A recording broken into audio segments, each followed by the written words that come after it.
money work. 자, 오늘도 성장주, 소형주, 스펙주만 또 폭락했는데요. 이 중에서 전체적으로 많이 하락한 주식들, 아무웰, 후야, C3AI, 엔페이즈 에너지 등등을 분석해드리고 또 안전하고 조금 더 올라갈 확률이 높은 매수점도 공유하도록 하겠습니다. 자, 일단 화면을 보시면 인덱스의 움직임이 보이는데요.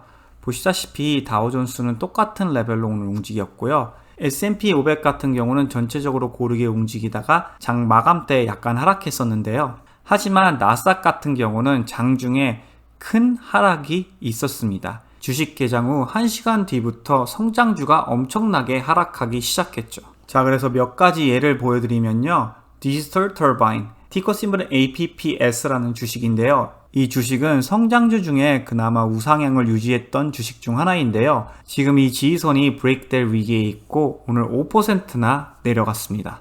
그 밖에도 아무웰도 5%, C3AI도 7%, 그리고 실적이 그렇게 나쁘지도 않았는데 그동안 많이 하락한 엔페이즈 에너지도 2% 더 내려갔죠. 지금 대부분의 성장주들이 거의 펀더멘털이랑 상관없이 내려가고 있기 때문에 이미 주식을 매수하셔서 손해가 있으신 상태이면 현명한 추가 매수 방법이 5개 정도 있다고 봅니다.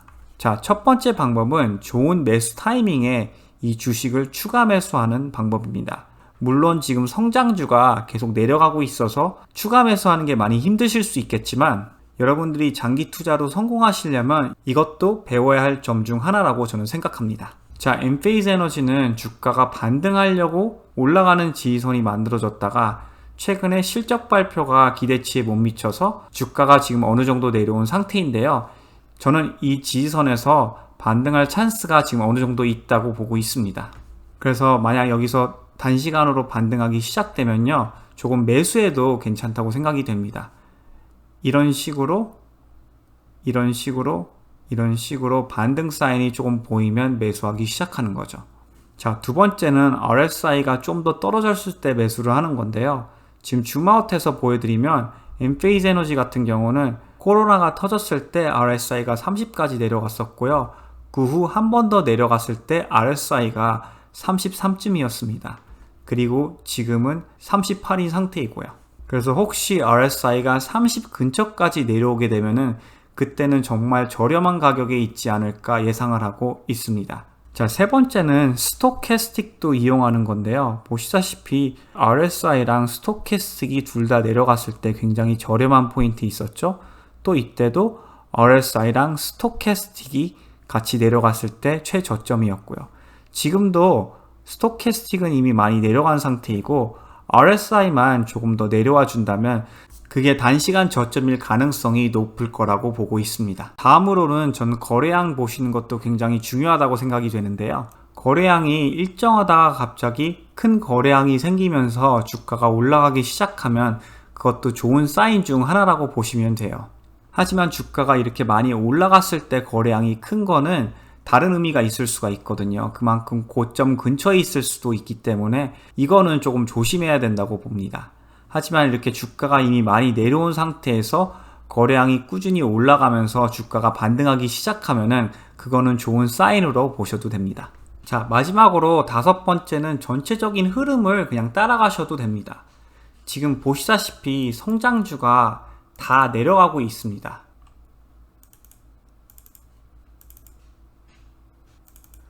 그래서 성장주가 내려가는 흐름에는 매수하시지 마시고 만약 성장주가 전체적으로 반등하기 시작할 때 그때 펀더멘털이 좋은 성장주를 매수하시는 게 저는 좋을 것 같습니다. 자, 초보자들은 반등 사인을 보는 게 굉장히 힘들 것 같은데요. 그 사인이 보이기 시작하면 최대한 빨리 영상으로 업데이트해 드리도록 하겠습니다. 참고로 지금 캐시가 없으시면 지금 손절하는 것보다는 홀드하는 게 장기간으로는 좋다고 보여집니다. 예를 들면 지금 여러분들이 이 부분에 있을 수도 있고 아니면 이 부분에 있을 수도 있습니다. 즉 최악의 경우 한 10% 아니면 20% 더 하락할 수도 있는 거죠. 하지만 엔페이즈 에너지 같은 경우는 잘 성장하고 있는 기업이기 때문에 장기간으로 쭉 보시면 다시 이렇게 상승한 날이 올 거라고 저는 보고 있습니다. 다시 매수 타이밍 맞추는 거는 굉장히 힘들기 때문에 이러한 이유로 저는 홀드를 추천합니다. 자, 다음은 암웰 주식을 분석해 드릴 텐데요. 아쉽게도 이 주식은 언제까지 하락할지 굉장히 예측하기 힘든 상태입니다. 저는 이 주식이 3월 25일쯤부터 4월 20일까지 이 같은 레벨을 유지해 주길래 4월 21일 날 주가가 올라가기 시작할 때 매수를 했었습니다. 하지만 3일 동안 주가가 잘 올라가다가 지난주부터 내려가기 시작했고, 이 지지선 레벨을 통과하고 하락하기 시작할 때 전에 걸어놓았던 스탑로스로 손절을 하였습니다. 저는 이 레벨에서 업사이드를 굉장히 높게 봤고요. 만약 이 레벨을 뚫고 하락하게 되면은 손절해도 한 2~3% 밖에 안 되기 때문에 계산된 리스크였다고 생각하시면 될 것 같습니다. 자, 펀더멘털로 봤을 때 비용이 좀 늘어났고 매출 성장률이 조금 슬로우 다운이 있었긴 하지만 저는 주가가 단시간에 굉장히 많이 내려와서 이 정도 레벨에서는 반등할 거라고 예상을 했었거든요. 아쉽지만 이런 케이스는 저희가 예상한 대로 움직이지 못한 케이스 중 하나입니다. 그래서 리스크가 있기 때문에 저는 이 레벨에 스탑로스를 걸어 놓은 거고요. 자, 지금 홀드하고 계신다면 일단 다음 추가 매수 포인트는 저는 이 12동 평균이 일단 이 22동 평균 위로 올라와야 할 것 같습니다. 즉 이 빨간 라인이 이 초록색 라인 위로 올라와야 하는 거죠. 좀 더 줌인해서 보여드리면 이 초록색 라인 22동 평균이 아직 12동 평균 위에 있죠. 이 빨간색 라인이 이 초록색 라인을 뚫고 올라오는 게 중요합니다. 자, 두 번째로는 지금 거래량이 커지면서 주가가 많이 내려간 케이스인데요.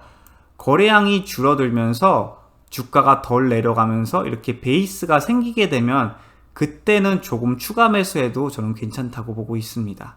자, 다음 주식은 후야인데요. 후야도 아쉽게도 제가 예측한 대로 움직이지 못한 케이스 중 하나입니다.